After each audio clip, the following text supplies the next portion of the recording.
Indonesia ini paling penting itu ketemu dokter yang tepat. Bener banget. Lu harus bener-bener cari mantap rekomendasi, kalau bisa tuh orang dalam gitu. Kayak maksudnya kalau lu asal random pilih, dari pengalaman gua kebanyakan Zo.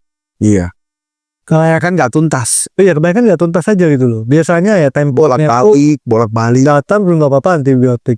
Iya. Itu udah paling sering, Paling umum. gue. Hai guys, welcome back to channel kami Hubungan Manusia dengan gue Desmond. Biasa Artono. Kali ini kita mau bahas soal berobat ya, ataupun di rumah sakit. Nah ini mungkin kalau teman-teman yang udah punya orang tua yang udah cukup berumur, ataupun teman-teman juga udah cukup berumur nih, biasanya gak jauh-jauh mulai ada urusan sama rumah sakit nih. Betul. Mulai temenan sama dokter. Iya, mulai udah, oh ternyata rumah sakit tuh kayak gini, biayanya kayak gini, kalau pakai asuransi kayak gini dan lain-lain gitu. Ya. Nah jadi kali ini tuh kita pengen bahas itu kualitas, mungkin lebih ke kualitas rumah sakit dan dokter Indonesia dan juga Malaysia. Betul. Dan ini mungkin sebenarnya rahasia umum lah. Iya. Banyak banget orang Indonesia yang berobat ke luar negeri, Terutama Malaysia dan Singapura. Tapi ya kayaknya Malaysia lebih banyak karena secara harga dan biaya lebih masuk akal untuk Indonesia. Betul. Nah jadi sebenarnya itu ya Hartono punya pengalaman, gue juga punya pengalaman cuy. Iya. Dan mungkin kita akan share menurut kita apa sih bedanya berobat di Indonesia dan di Malaysia. Betul. Nah mungkin yang pertama kalau kita bahas mungkin soal fasilitas lah, kita bilang. Iya. Fasilitas sebenarnya gue bilang Indonesia ini gak kalah. Betul. Bisa lebih bagus malah untuk rumah sakit tertentu ya. Malah secara pelayanan dan kamar apa semacam lebih bagus. Lebih bagus Indonesia ya. Ya gue juga setuju sih, karena ramahnya Indonesia ini lebih ada. Kalau di sono tuh kayak kalau tanya pasti diomelin. Ya di sana itu mungkin bisa lebih Gas terus lah. yang mungkin kerjanya belum tentu sopan. Iya, tapi bener. Pasti benar. Ya masih bener. Nah Indonesia punya mungkin ada sisi sebaliknya gitu. Iya. Sopan lah. Sopan lah, udah pasti sopan. Pasti sopan. Nah lalu yang kedua itu mungkin kita bahas sisi dokter. Betul. Dokter ini sih panjang nih gue dibahas nih. Panjang dan kayaknya Mainnya ini mungkin bahasnya dokter sih. iya. Jadi kalau dokter itu sih, gue jujur sih, gue pribadi itu urusan operasi dan juga nginap rumah sakit ini beberapa kali lah. Walaupun bukan sesuatu yang serius, tapi untuk tindakan apa-apa memang gue ada pengalaman. Betul. Nah kalau sebenarnya dari pengalaman gue ya, Indonesia ini paling penting itu ketemu dokter yang tepat. Bener banget. Lu harus bener-bener cari mantap rekomendasi, kalau bisa tuh ya orang dalam gitu, kayak maksudnya orang yang di dalam bidang ini. Iya, iya. Yang kasih tahu lu, oh lu mau Yang memang menguasai gitu. ya lu mau operasi ini lu ke dokter ini ya. Iya. Lu mau cek ini lu ke dokter A ya. Karena kalau lu asal random pilih, dari pengalaman gua kebanyakan Zo. Iya. Kebanyakan nggak tuntas. Iya, kebanyakan nggak tuntas aja gitu loh. Biasanya ya temponya tuh bolak-balik. datang belum nggak apa-apa antibiotik. Iya. Itu udah paling sering, Paling umum. gue yang gue alamin. Dan menurut gue beda banget pas gue ke Malaysia. Menurut gue itu dokternya lebih gak buru-buru ambil kesimpulan kalau gue lihat ya. Betul. Dia cek ini itu dulu, lalu dia juga gak langsung kasih antibiotik. Dan memang gak bisa, dia bilang waktu itu gue memang pengamai tindakan.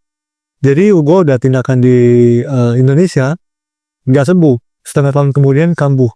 Gitu-gitu lah. Akhirnya gue ke Malaysia, dokternya bilang, oh ini gak bersih nih operasinya kemarin.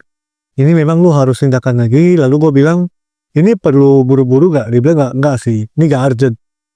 Tapi ini lu pakai obat juga gak bakal sembuh.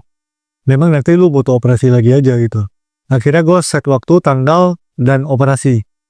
Nah, yang paling gue amazed itu tuh after operasinya. After operasi di Indonesia, penyembuhan dan juga caranya, metodenya menurut gue nih Agak untuk gue sebagai pasien tuh lebih repot, penyembuhan lebih lama, dan beberapa metode tuh menurut gue ternyata gak perlu. iya. Kayak salah satunya kateter. Iya. Kateter di bagian kelamin. Iya. Nah itu tuh ternyata di sana tuh nggak pakai dengan operasi yang sama. Ya ini mungkin tergantung dokter sih. tergantung dokter yang operasiin. Mungkin nggak semua dokter Indonesia akan melakukan itu. Tapi yang pengalaman gua terakhir itu dokter Indonesia pakai, di sana nggak pakai. Terus itu menyiksa. Menyiksa itu. Gua sebagai pasien itu menyiksa. Yang kedua itu masalah penyembuhannya, lukanya itu kecil banget di sana. Dan kurang lebih sekitar 2 minggu itu gua udah beres. Walaupun dia bilangnya ini sebulannya 2 bulan. Di Indonesia punya bilang juga sebulannya 2 bulan dan beneran 2 bulan baru beres. Di sana gua 2 mingguan tuh udah hampir sembuh lah, udah hampir sembuh total. Udah aman. Pas gua kontrol 1 bulanan, itu udah dia bilang, oh ini udah beres. Jadi pengalaman gua tuh menurut gua kualitas dokternya di sana lebih, mungkin ya kita random cari pun lebih bisa diandalkan dibanding di sini sih. Iya. Nah, kalau menurut lu gimana dari pengalaman lu? Kalau kita itu kan kebetulan di rumah sakitnya itu mungkin terkenal banget. Mungkin lo orang semua juga tahu lah, mahkota. Oke. Jadi waktu itu bokap gue itu mau operasi tulang belakang. Akhirnya kita carilah dokter yang katanya itu top. Jadi kalau menurut pengalaman gue di sana itu secara administrasi itu sangat tidak pro ke customer. Jadi kita nunggu berhari-hari apa gitu. Tetapi dokternya bener-bener menurut gue bener-bener jago. Dan hasil kerjanya bener-bener bagus. Bokap gue operasi tulang belakang 5 jam aja udah bisa jalan. Oke. Ada videonya lagi sebenarnya. Jadi bener-bener bisa jalan, semua udah hampir kayak normal gitu. Jadi luar biasa banget tuh. Dan juga sebelum operasinya itu gak ada maksudnya gak ada sampai kita takut. Dan dia menjelaskan sangat-sangat rinci mah. Dia bahkan kasih videonya. Ini loh, gue biasa operasi itu kayak gini. Ini buka kayak gini. Ini itu namanya minimalis invasif. Gue semua itu pakai mikroskop dan semua pakai alat yang sangat kecil gitu loh. Jadi lu punya luka itu sebenarnya hampir bisa dibilang cuma 2 cm. Ini teknologinya udah canggih, lebih canggih. Lebih canggih. Dan bahkan operasi bokap gue itu biasa operasi otak. Di tumor otak apa semua biasa dia super duper rame, super duper ribet ya. Kita mau operasi itu ngecek apa kacau 2 minggu lah, benar-benar baru bisa operasi gitu. Jadi harus bersabar banget, tapi hasilnya sangat memuaskan gitu loh. Itu satu. Yang kedua, biaya di sana itu semua dokter itu hafal biayanya. Bahkan prediksi dari dokter itu melesetnya cuma berapa ratus ribu dari biaya ratusan juta loh. Jadi dia ngomong nih kayak 35.000 ringgit. Ya nanti ujung-ujungnya 35.000, 35.000 100 ringgit, 35.000 80 ringgit, kayak gitu. Nah kalau di Indonesia itu kita suka dapat surprise tau. Kayak kita ngomong nih biaya 2 juta. Pas selesai 360 karena kena overtime lah, kena apalah, terus ternyata ada komplikasi lah, ada apa gitu. Maksudnya kita sering banget gitu loh dikasih surprise gitu kan. Nah itu ya sebenarnya bikin kita juga gak nyaman. Bagaimana kalau kita punya dana terbatas? Ya kita kan pasti mikir, wah gila tiba-tiba dari 200 jadi 300 mau cari duit dari mana? Seperti itu. Itu yang menurut gue sistem di sana itu bagus. Nah sama yang terakhir adalah dokter, ya itu di sana itu seperti sangat-sangat menghargai kita sebagai pasien. Walaupun suster apa yang ngomongnya kasar, tapi kalau dokternya itu beda. Jadi jadi sono itu orang baiknya justru dokternya Lu ngerasa gak? Kayak susternya kelakuannya kayak gitu, misalnya segini, tapi dokternya baik. Suster yang handle gue, yang khusus dokter gue itu udah kayak emak gue. Ngoceh-ngocehnya itu udah kayak emang kok gak pakai masker, semacam itu. Siapa gue juga gitu, kayak lu disuruh jam 4 datang, ngapain jam 3 datang? Pergi harus pergi, gak usah tunggu ini. Kayak gila deh, kita diusir dari ini kan. Cuman maksudnya, tapi dokternya baik. Kayak baru datang dia langsung ngomong, maaf ya agak telat soalnya ini pasiennya tadi banyak, apa semuanya saya jelasinnya juga terlalu pelan, jadi makanya jadi kayak gini gitu loh. Jadi kita juga dengernya enak gitu. Nah di sana yang paling kita bisa andalkan itu diagnosa. Yang namanya diagnosa ya, mereka itu gak pernah ngomong apa-apa dulu sebelum mereka itu pasti. Jadi mereka selalu nih kalau habis selesai konsul dia bilang ini kemungkinan operasi, tapi kita cek dulu ya apa segala macam. Udah check up, cek jantung lah, cek ini, cek itu, semuanya cek semua. Baru datang nih tiba-tiba ketemu sesuatu. Sorry nih, gue udah ketemu sesuatu, tapi gak perlu khawatir dulu. Mendingan kita cek dulu aja. Jadi cek lagi, itu satu. Kedua, kerjasama antar dokter itu bagus. Jadi mereka itu gak khawatir merefer seseorang ke dokter lain. Jadi dokter gue itu kan spesialis bedah otak dan tulang belakang.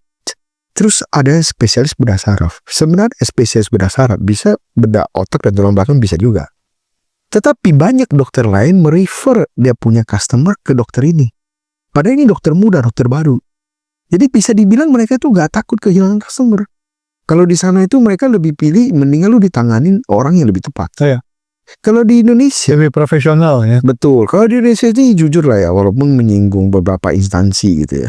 Tapi gue punya kasus dari paman gue ya, sampai dia itu koma apa segala macam. Itu karena dokternya tidak mau dipegang oleh dokter lain. Yang padahal dia itu spesialisasinya bukan di sana. Tapi gak mau ngambil di dokter lain atau dokter luar atau dokter mana yang alasannya sebenarnya konyol karena dia dokter senior di rumah sakit itu. Bahkan kita setelah saya dokter lain pun dokter lain bilang karena dia dokter senior kita gak berani. Kan lucu Mut. Beda ceritanya dengan Ada senioritas. ada senioritas. Kalau di sana dia langsung tulis surat ke temennya sesama dokter. Jadi dia tulis surat apa segala macam. Nah dokter juga saling support, saling kayak kalau ini si ini lebih jago nih, mending lu ke sini dah. Oh kalau yang ini gua cocok nih sama gua aja atau apa gitu loh. Itu yang bikin kita itu diperlakukan seperti manusia.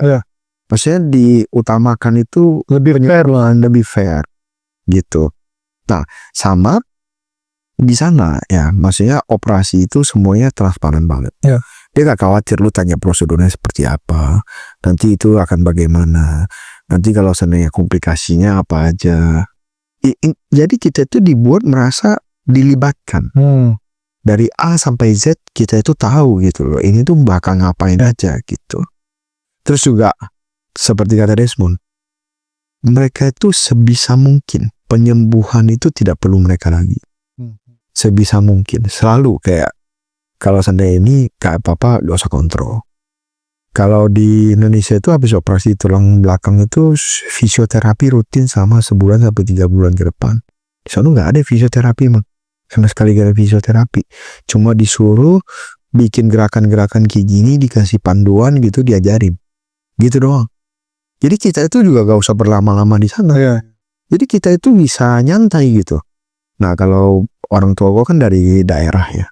Jadi kalau seandainya harus stay di Jakarta berbulan-bulan kan sebenarnya mereka kan kurang nyaman. Pasti mereka lebih suka stay di tempat dia orang gitu kan. Itu yang jadi pertimbangan kita lebih memilih di sana.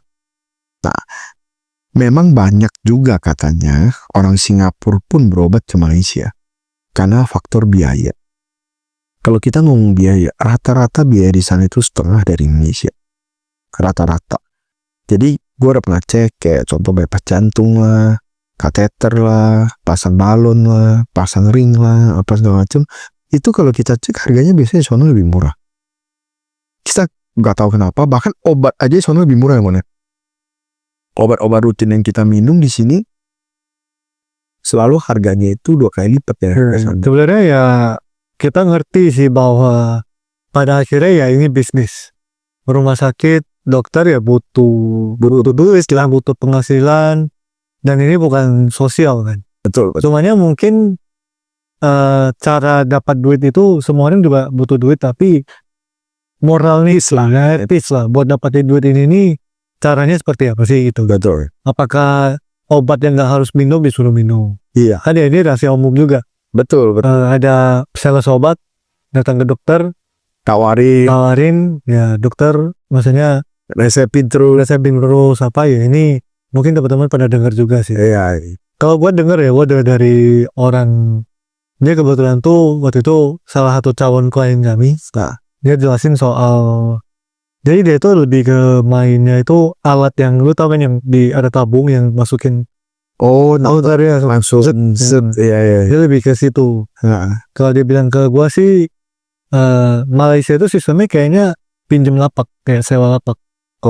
Jadi dokter-dokter itu lebih ke bukan kayak gua masukin lu ditargetin mungkin ya. Iya. Mereka tuh lebih ke sewa lapak, mungkin kayak ada fixed cost yang mereka Dia orang harus bayar segini gitu. atau nggak tahu ya persisnya seperti apa. Tapi gua dengarnya seperti itu. Atau nggak semua rumah sakit kayak gitu juga mungkin. Iya. Tapi kira-kira mungkin kayak gitu sih. Ya kira-kira gitulah ya. Oke, jadi itu aja lah ya soal rumah sakit Indonesia dan juga Malaysia. Nah, teman-teman ada pengalaman nggak pernah berobat keluar ataupun di Indonesia? Coba share di komen dari pengalaman kalian itu seperti apa sih? Itu dulu, jangan lupa di like, di subscribe, dan di share ke teman kalian yang butuh tahu ini. Sampai ketemu di video berikut. Thank you. Thank you.